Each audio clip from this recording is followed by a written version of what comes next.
The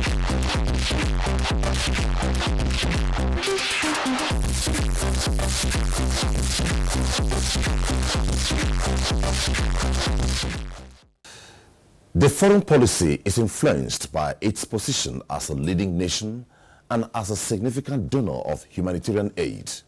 That country is Australia. Australian foreign policy is guided largely by a commitment to multilateral, regional and strong bilateral relations with its allies. The key concerns of Australia in relating with other countries of the world, Nigeria inclusive, centers on free trade, economic, education, terrorism, tourism, refugee, the economy, security, cooperation, and in the areas of culture and the likes. Just like Nigeria, Australia is an active member of the United Nations and the Commonwealth of Nations. My guest is the Australian High Commissioner to Nigeria, His Excellency Paul Lemon. Welcome to Diplomatic Ties. Many, a great pleasure to be here. Okay. Our focus on the program today is Nigeria-Australian relations. How many years, how well, how far? But with emphasis today on the Australian government educational policy in Nigeria. Nigeria has benefited robustly from that policy, and just recently, a contingent of Nigerians went off the shores of Nigeria to Australia for another batch of the program. You get to know more on Diplomatic Ties today. As I say, this and more, my name is Omini Oden. This and more on the program after this time out. Stay with us.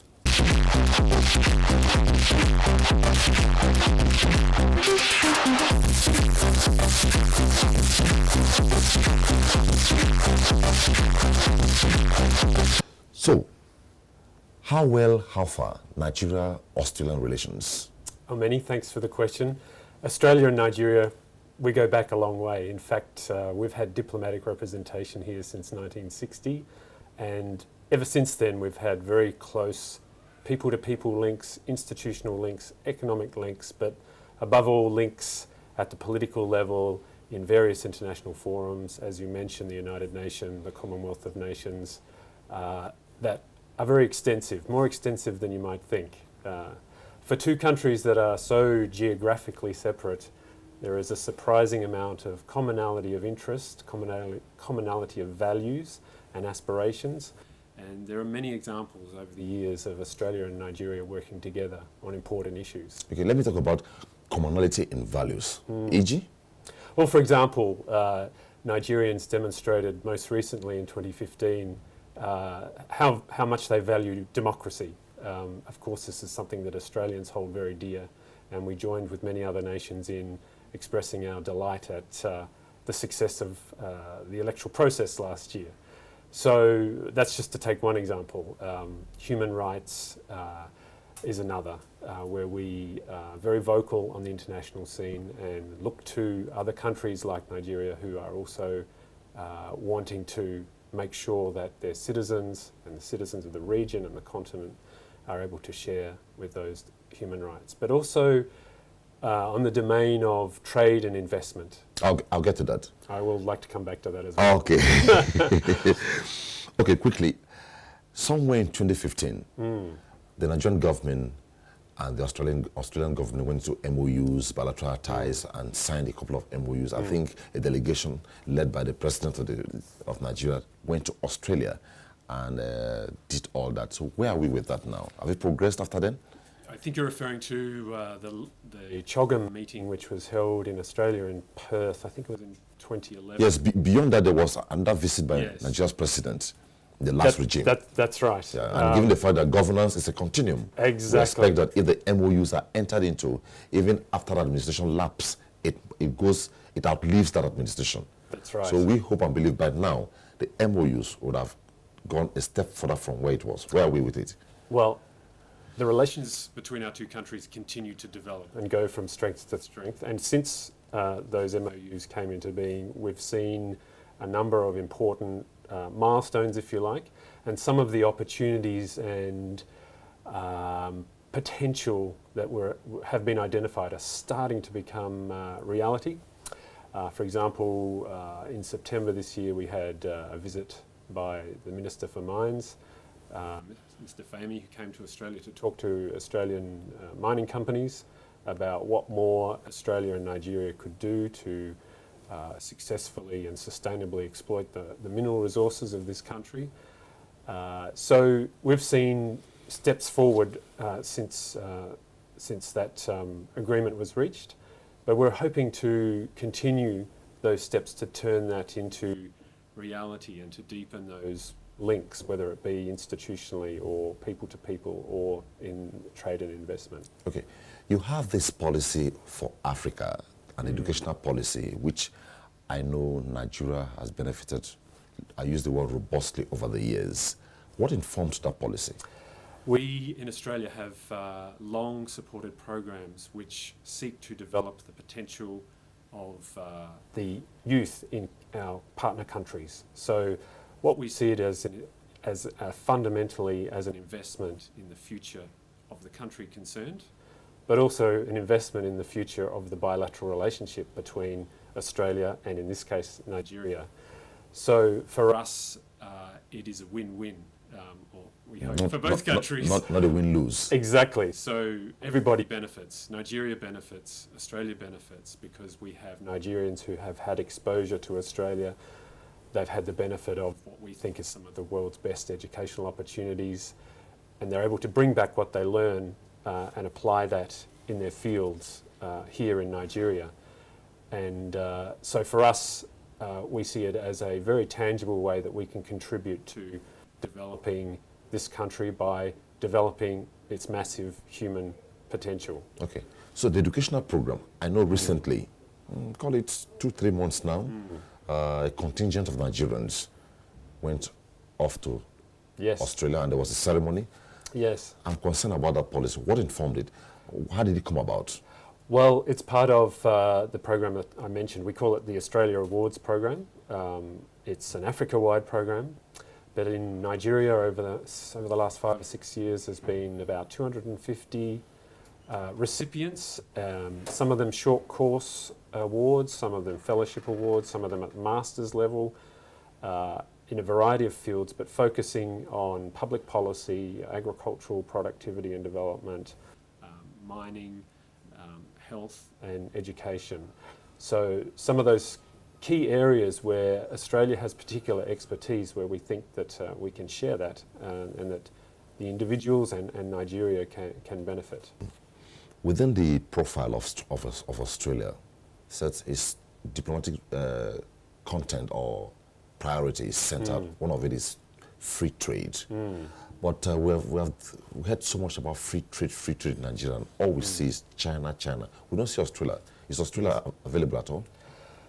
Very much so. Australia, a bit like Nigeria, is a trading nation. We trade in commodities. We're one of the world's largest exporters of mineral products, and agricultural products. So for us, trade and investment, which is free from barriers, is a benefit not just for Australia but for those trading partners. So we look to encourage other countries to adopt a similar approach, where there can be a win-win, as we've talked about, for both parties. We see that as the way to encourage investment and growth, and as a way to create ultimately jobs for our young people. Why I asked this, maybe years before now, Nigeria was centered strictly, it was more or less a monocultural economy, oil.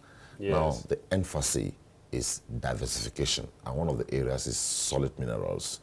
You have talked about the fact that Nigeria's minister of solid minerals was in Australia recently. How well is Australia going to tap on this, given the fact that the priority is diversification to the agricultural sector, solid minerals, and other maybe real estate sector and what have you? Look, I think Nigeria's potential for exploiting sustainably and profitably its mineral resources is now well known. In fact, during the Africa Down Under conference that was attended by Minister Fahmy, Nigeria featured quite prominently, including in the Australian financial press. Since then, we've had ongoing contact. In fact, next week we will have a delegation of Australian officials who will be visiting Abuja to conduct a workshop for mining officials from across Nigeria, from the States and from here in Abuja, on policy and management for this sector. So we see this certainly as one area where we can contribute to the industry here in Nigeria, to Nigeria's development, leveraging off some of our expertise in this particular. Let's take on economic cooperation, other areas. Beyond the fact that you want to increase the trade volume between Nigeria and Australia, which area do you think Australia is doing well in the area? You have talked about the fact that it is win-win. Yes. And there's some kind of similarity between Australia and Nigeria. We are members of the United Nations. We are brothers in the Commonwealth of Nations, which means maybe you were colonized by the British. Indeed, we have some similar colonial heritage in that sense. Australia is actually a federation like Nigeria. We are a collection of 6 former British colonies that federated in 1901. So we have some of the institutions you have in Nigeria. We have similar institutions with similar roots that go back that far.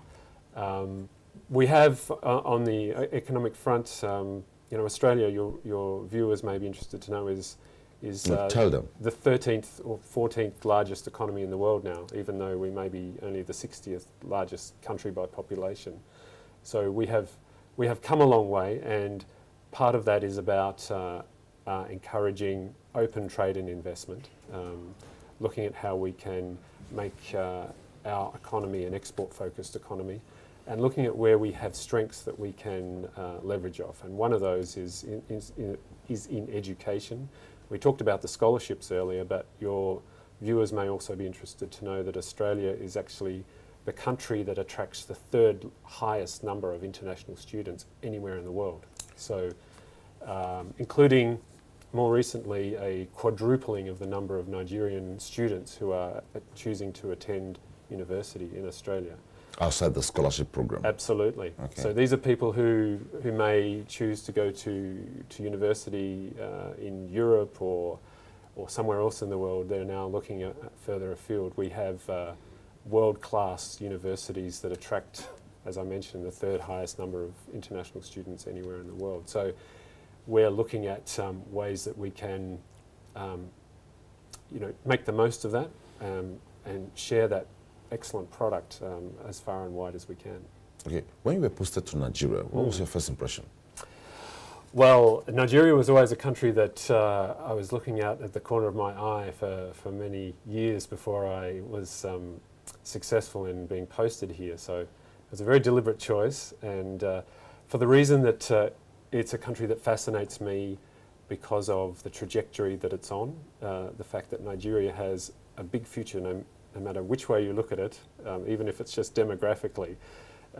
And so for me, as a diplomat, it is just vital. If you're going to understand geopolitics in 10 years' time, in 20 years' time, you have to understand this region, you have to understand this continent, and you have to understand this country. So for me, it was a bit of a natural choice. As far as first impressions go, I've been struck by, first of all, the warmth of the Nigerian welcome. Yeah. When you first arrive, the first thing you hear is "you are welcome," and then the second thing you realise is that people really mean it. Okay. And then you hear it every day after you have arrived. So that's been terrific. I've been really impressed by the vibrancy of the media sector, for example. Nigerians love to have a say. They like to say often, say loudly, say it in newspapers, say it on TV, say it on radio. This is terrific. I wasn't aware of that, and it's something that I think really goes to the strength of democracy here in this country.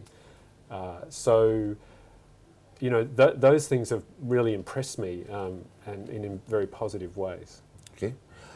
My guest on Diplomatic Ties today is the Australian High Commissioner to Nigeria, Paul Lemon. We're taking a look at Australian relations since it started far back in 1960, and recently the emphasis on the Australian education policy for Africa, and Nigeria has benefited much on it. We'll continue with other areas after this time out. Stay with us. You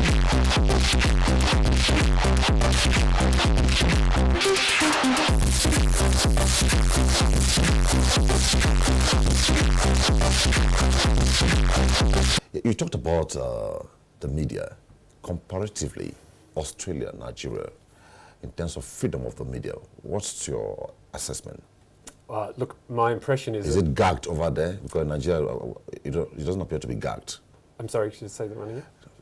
Is the media in Australia gagged compared to Nigeria? God. If I gag you, it means... Oh, gagged. Yeah. Sorry. No, the Australian media, like the Nigerian media, is very vibrant, very active, and very influential. I think what I've noticed here is that people have an enormous appetite for newspapers. The diversity, the number of newspapers here, and the fact you see people reading them everywhere you go is really impressive. Online here is also booming. Television, radio. It's quite an impressive characteristic that I hadn't quite appreciated. So if you're asked the question, will you love the Australian government to invest in the media in Nigeria? Will you say yes?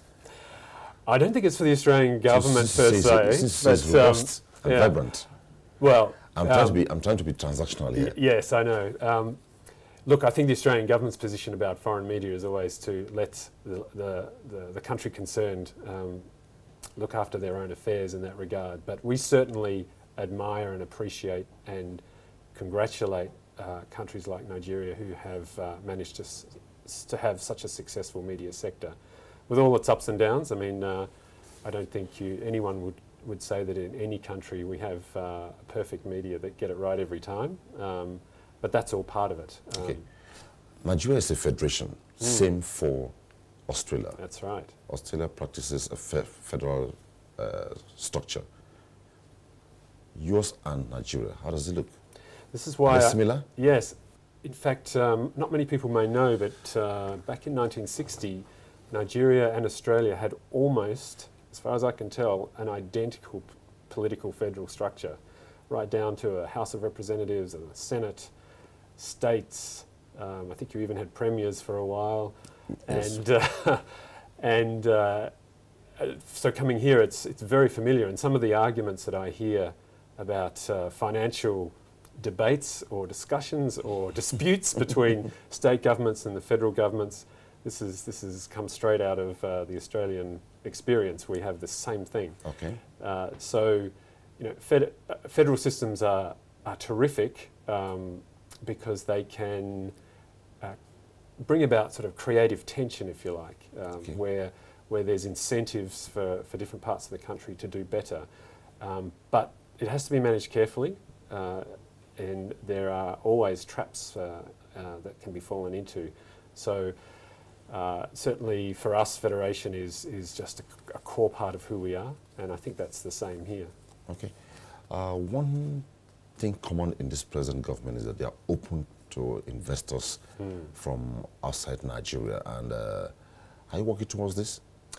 That's an attitude that we would very much support and applaud. Of course, the government says they want to reflate the economy, and they say they are open to investors. Yes. And they want investors to come, establish, manufacture here, and export from Nigeria. So is Australia trying to tap out on that? I think Australia. But when you say Africa, it's not in dispute that Nigeria is number one. Is it true? I think traditionally, mainly because of geography, southern and eastern Africa have often captured a lot of attention from Australia, perhaps just because of the sheer distance. But increasingly, with Nigeria's position as the dominant economy in this region and on the continent, increasingly Australian firms are looking further afield. And as modern technology develops and the tyranny of distance is defeated, I'm thinking that will increase the interest over time. Australian investors will be looking to make sure that their investments here can be safe and secure. They're used to taking risks. It's not about having a risk-free operating environment, but ensuring that things like their licenses and approvals and contracts and all those things stick together will be very important for investor confidence. Okay, a couple of countries have been advocating a rejig of the United Nations Security Council, and Nigeria has that position too. And Nigeria is saying, yes, rejig it, give an African country a slot for the permanent seats on the Security Council, and above all, Nigeria says she has the capacity to serve in that Security Council. Will Australia support Nigeria? I think I'd start my answer to that question by saying that aspirations to change some of those structures within the United Nations might remain aspirations for a while. I think that's a really tough nut to crack. Okay. But certainly we support Nigeria as an active member of those sorts of forums. And in fact, Nigeria and Australia served together on the UN Security Council recently as non-permanent members. But nonetheless, a reflection of your country and my country's strategic interests in that high-level body. Okay, so if it's okay, we give it a nod for Africa to have a permanent seat. Will you root for Nigeria? Maybe we'll do a reciprocal arrangement. Okay, let's move on. A couple of months back, we had the challenge of insurgency in Nigeria. Will you say Nigerian government has tried so far, the lips covered?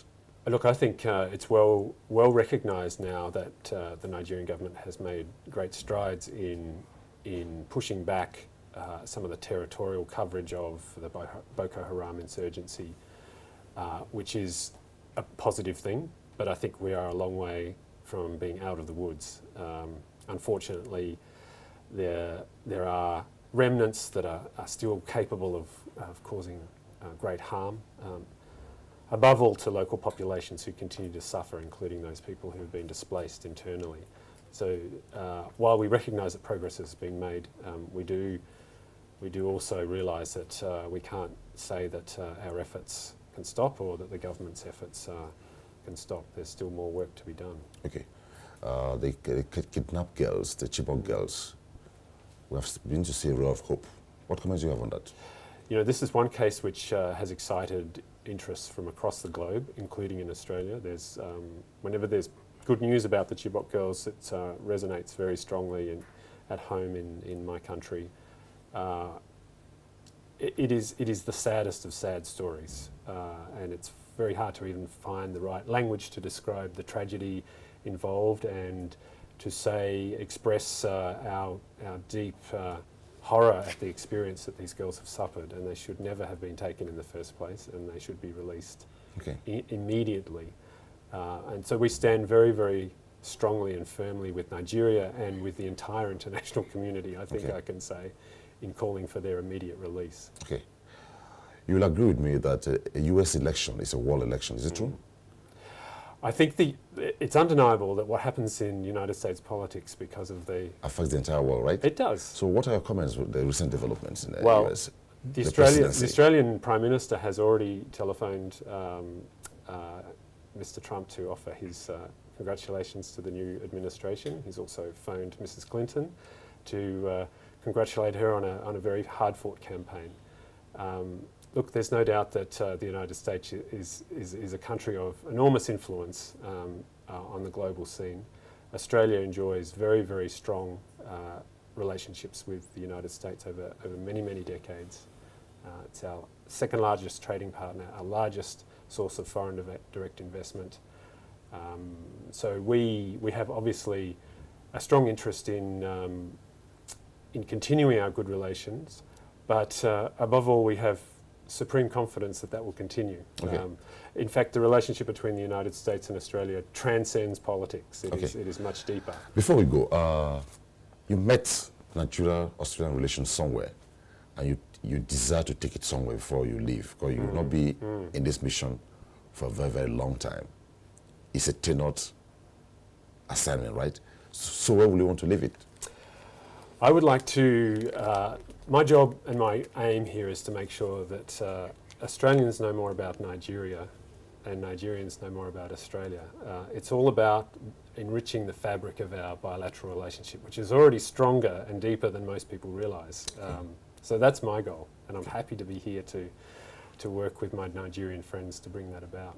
So were you happy talking with us on NTA International? It's been a pleasure. Okay. Paul Lemon, Your Excellency, thanks for being on Diplomatic Ties. And it was half sharing your thoughts, and we hope and desire that the drive you give to the relations between Nigeria and Australia really gets a fresh breath and goes higher and higher heights. Thanks for coming on Diplomatic Ties. You're very welcome. That's about that on the program today, and my guest, as I said earlier, is the Australian High Commissioner to Nigeria, His Excellency Paul Lemon. We talked about Australian relations with Nigeria and hinged on the educational policy, and we got to know a lot of other things Australia is doing with Nigeria. Mind you, Australia and Nigeria share a common genealogy or parentage in terms of who colonized them, like the UK. They are both members of the Commonwealth of Nations. And His Excellency says our relationship is a win-win, not a win-lose. And he hopes and believes that we can leverage on this to take our nations economically, culturally higher than this. Thanks for watching, and on behalf of all of us, we hope you do it again in a very interesting edition of Diplomatic Ties. Bye-bye.